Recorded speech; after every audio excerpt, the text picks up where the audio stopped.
Hello everyone. तो दोस्तों आज हम बात करेंगे स्टाफ नर्स की पोस्ट के लिए। दोस्तों अगर आप भी स्टाफ नर्स बनना चाहते हैं, अप्लाई करना चाहते हैं, तो किस तरीके से आप स्टाफ नर्स जो हैं वो बन सकते हैं, इसके लिए क्या कुछ एलिजिबिलिटी होनी चाहिए और साथ ही साथ मेडिकल क्या रहता है और सिलेबस इसके लिए क्या रहता है। ठीक है, सारी चीज़ें हम यहाँ पर देखने वाले हैं। जैसा कि दोस्तों आप जानते ही हैं, रेलवे की ओर से जो है एनुअल कैलेंडर जो है वो रिलीज किया गया है, जिसमें कि हर साल रेलवे की ओर से जुलाई से लेकर सितंबर के बिटवीन में पैरामेडिकल की जो वैकेंसीज हैं वो रिलीज होने वाली हैं, जिसमें दोस्तों स्टाफ नर्स की वैकेंसीज भी रहती हैं और अच्छी खासी वैकेंसीज जो हैं वो देखने को मिल जाती हैं। तो इसी के बारे में आज हम पर्टिकुलरली स्टाफ नर्स की वैकेंसी के लिए देखने वाले हैं। ठीक है, सबसे पहले दोस्तों बात करते हैं एजुकेशन क्वालिफिकेशन के लिए। तो स्टाफ नर्स की पोस्ट के लिए आपने दोस्तों या तो जीएनएम कोर्स किया होना चाहिए। मेडिकल का जो जीएनएम कोर्स रहता है 3 इयर्स का रहता है दोस्तों, 3 साल का रहता है। या तो आपने जीएनएम कोर्स किया होना चाहिए या फिर दोस्तों आपने बीएससी नर्सिंग आपने की होनी चाहिए, यानी एक बैचलर डिग्री ये कोर्स रहता है बीएससी नर्सिंग का, जो कि 4 इयर्स का रहता है। तो या तो आपने बीएससी नर्सिंग की होनी चाहिए या फिर आपने जीएनएम का 3 साल का कोर्स किया होना चाहिए, तब जाके आप यहाँ पर स्टाफ नर्स की पोस्ट के लिए अप्लाई कर सकते हैं। इसमें दोस्तों C1 का मेडिकल स्टैंडर्ड भी होता है। अभी आगे चलकर हम देखेंगे C1 का मेडिकल स्टैंडर्ड क्या रहता है। अगर दोस्तों स्टाफ नर्स की वैकेंसी के लिए आप सेलेक्ट हो जाते हैं तो आपकी जो सैलरी है वो 44,900 रुपये यहाँ पर आपकी जो सैलरी है वो स्टार्ट हो जाती है। 44,900, जो कि दोस्तों अच्छी खासी सैलरी है यहाँ पर, जो कि आपको स्टार्टिंग में ही देखने को मिल जाती है अगर आप यहाँ पर सिलेक्ट होते हैं तो। ठीक है, इसके अलावा दोस्तों जो मेडिकल स्टैंडर्ड होता है, तो मेडिकल जो फिटनेस होता है दोस्तों, वो यहाँ पर आप देख सकते हो। मेडिकल फिटनेस टेस्ट जो है ये यहाँ पर देखा जाता है, रेलवे एडमिनिस्ट्रेशन की ओर से ये कंडक्ट कराया जाता है। ये एंश्योर करने के लिए कि जिस भी कैंडिडेट को, यानी जो भी कैंडिडेट अप्लाई करता है, जो जिस भी पोस्ट के लिए, जो भी पैरामेडिकल में पोस्टें रिलीज होती हैं, हेल्थ की पोस्टें, जैसे डाइटिशियन की वैकेंसी होती है दोस्तों, डाइटिशियन, ठीक है, इस तरीके से लेब असिस्टेंट की वैकेंसी है, स्टाफ नर्स की वैकेंसी है, कई सारी वैकेंसीज होती है जो पैरामेडिकल के जो कैटेगरी है उसमें रिलीज की जाती है रेलवे की ओर से। तो इसमें ये देखा जाता है, रेलवे एडमिनिस्ट्रेशन की ओर से ये चेक किया जाता है कि जिस भी पोस्ट के लिए आपने अप्लाई किया है या जो भी पोस्ट आपको दी जा रही है उसमें जो भी ड्यूटीज आपको परफॉर्म कर रही हैं, क्या आप उसके लिए मेडिकली फिट हैं। ठीक है, क्या आप वो जो ड्यूटीज हैं वो कर सकेंगे। तो इसके लिए यहाँ पर जो है आपका मेडिकल जो है वो चेक किया जाता है, मेडिकल फिटनेस टेस्ट आपका लिया जाता है।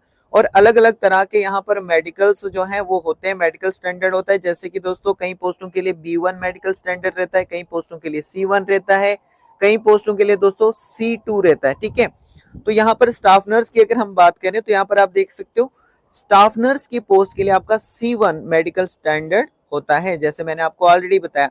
तो C1 जो मेडिकल स्टैंडर्ड होता है उसमें क्या रहता है दोस्तों, सबसे पहले तो आपको यहाँ पर फिजिकली फिट होने चाहिए, हर तरह से physically fit in all respect, यानी दोस्तों हर एक तरह से सबसे पहले तो आप मेडिकली फिट होने चाहिए। इसके अलावा अगर हम डिस्टेंस विजन की बात करें तो 6/12 का होना चाहिए या फिर 6/18 का, विद या फिर विदाउट ग्लासेस। ओके, और अगर नियर विजन की बात करें तो 0.6 होना चाहिए, विद या फिर विदाउट ग्लासेस। व्हेन रीडिंग, जब आप पढ़ रहे होंगे तो रीडिंग के टाइम पर 0.6 देखा जा रहा है, विद या फिर विदाउट ग्लासेस। या फिर क्लोज वर्क अगर रिक्वायर्ड रहेगा तो यहाँ पर आपका विद या फिर विदाउट ग्लासेस 0.6 का ये होना चाहिए स्टाफ नर्स की वैकेंसी के लिए। ठीक है, क्योंकि C1 का जो मेडिकल स्टैंडर्ड होता है वो किसके लिए होता है, स्टाफ नर्स की वैकेंसी के लिए। ओके, ये चीज क्लियर हो गई। इसके अलावा दोस्तों अगर हम बात करें एज लिमिट की, तो एज यहाँ पर रखी जाती है 20 से लेकर 40 इयर्स तक अनरिजर्व कैटेगरी वालों के लिए। ठीक है, UR यानी अनरिजर्व में जो भी आते हैं उनके लिए 20 से लेकर 40 इयर्स तक एज रखी जाती है। और इसके अलावा जो कैटेगरी वाले हैं उनको रिलैक्सेशन देखने को मिल जाता है। तो वो आप यहाँ पर देख लीजिए, आपकी जो भी कैटेगरी है उस हिसाब से आप यहाँ पर चेक कर लेना कि आपकी कैटेगरी में कितना क्या रिलैक्सेशन जो है वो मिलता है। और इसके अलावा कोई भी चेंजिंग्स अगर रेलवे की नोटिफिकेशन में आता है, तो वो भी हम देखेंगे दोस्तों। इसके अलावा दोस्तों अगर हम बात करें कि सिलेबस की, ठीक है, यानी किस तरीके से आपका ये स्टाफ नर्स की वैकेंसी के लिए आपका किस तरीके से सिलेक्शन होता है, क्या प्रोसेस रहता है। तो दोस्तों स्टाफ नर्स की वैकेंसी के लिए सबसे पहले आपका सीबीटी कंडक्ट कराया जाता है। सीबीटी यानी कंप्यूटर बेस्ड टेस्ट आपका होता है, और जिसमें दोस्तों एमसीक्यू टाइप्स के आपके क्वेश्चंस पूछे जाते हैं। किस तरह के एमसीक्यू टाइप्स के, यानी एक क्वेश्चन होगा मान लीजिए, और इस क्वेश्चंस के 1 2 3 4 ऑप्शंस होंगे इस तरीके से। 4 में से जो भी इस क्वेश्चन का राइट आंसर होता है 4 में से, तो वो आपने एक चूज करना होता है, बहुत ध्यान से चूज करना होता है, क्योंकि यहाँ पर नेगेटिव मार्किंग भी 1/3 की जो है 1/3 की नेगेटिव मार्किंग यहाँ पर होती है, यानी मार्क्स आपके काटे जाएंगे। अगर आप किसी गलत आंसर को चूज करते हैं तो आपके मार्क्स जो है वो डिडक्ट किए जाते हैं। और ये जो एमसीक्यू टाइप का क्वेश्चन, मतलब एमसीक्यू टाइप्स के जो क्वेश्चंस होते हैं, ये 100 क्वेश्चंस आपसे पूछे जाते हैं, 100 क्वेश्चन आपसे पूछे जाते हैं, जो कि 100 मार्क्स के रहते हैं। इसका मतलब क्या है कि एक क्वेश्चन जो है वो 1 नंबर का होता है, ठीक है, और बड़े ध्यान से आपको यहाँ पर चूज करना होता है आंसर।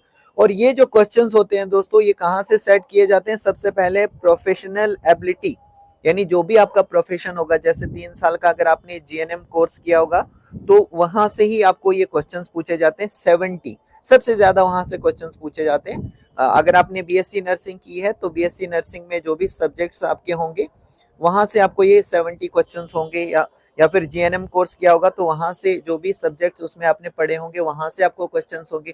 कहने का मतलब है कि जो आपका प्रोफेशन है, ठीक है, तो प्रोफेशनल एबिलिटी से 70 क्वेश्चंस आपके होंगे। और इसके अलावा जनरल अवेयरनेस से 10 क्वेश्चंस होंगे, general arithmetic, general intelligence and reasoning से आपके 10 क्वेश्चंस पूछे जाएंगे, और जनरल साइंस से भी 10 क्वेश्चंस पूछे जाएंगे।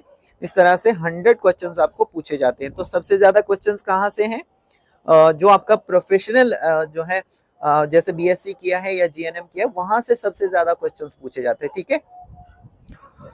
और ये जो कंप्यूटर बेस्ड टेस्ट है, जैसे मैंने आपको ऑलरेडी बताया, there shall be negative marking in CBT computer based test and marks shall be deducted for each wrong answer. हर एक रॉन्ग आंसर पर 1/3 की जो मार्क्सिंग, जो नेगेटिव मार्किंग है वो यहाँ पर रखी गई है, ठीक है। तो इस तरीके से दोस्तों जब आपका ये कंप्लीट हो जाता है कंप्यूटर बेस्ड टेस्ट, उसके बाद आपका फिजिकल देखा जाता है और डॉक्यूमेंट वेरिफिकेशन होता है, ठीक है। फिजिकल यानी कि जैसे मैंने आपको बताया C1 का मेडिकल स्टैंडर्ड होता है, तो वो भी देखा जाता है। सबसे पहले आप जो है फिजिकली फिट होने चाहिए हर तरह से, और उसके बाद near vision and distance vision आपका देखा जाता है। तो इन चीजों का आप सबसे पहले ध्यान रखिए दोस्तों। और इस तरह से फिर ये सारा कंप्लीट होने के बाद डॉक्यूमेंट वेरिफिकेशन, मेडिकल, और फाइनली फिर आपको वो पोस्ट दी जाती है जिस पोस्ट के लिए आपने अप्लाई किया है, या फिर स्टाफ नर्स की वैकेंसी के लिए जैसे हमने बताया। तो इस तरीके से फिर आपको स्टाफ नर्स की जो पोस्ट है वो आपको मिलती है, ठीक है। और स्टाफ नर्स की पोस्ट के लिए अच्छी खासी सैलरी है दोस्तों, जैसे मैंने आपको ऑलरेडी कहा, 44,900 रुपए से आपकी स्टार्टिंग यहाँ पर हो जाती है, ठीक है।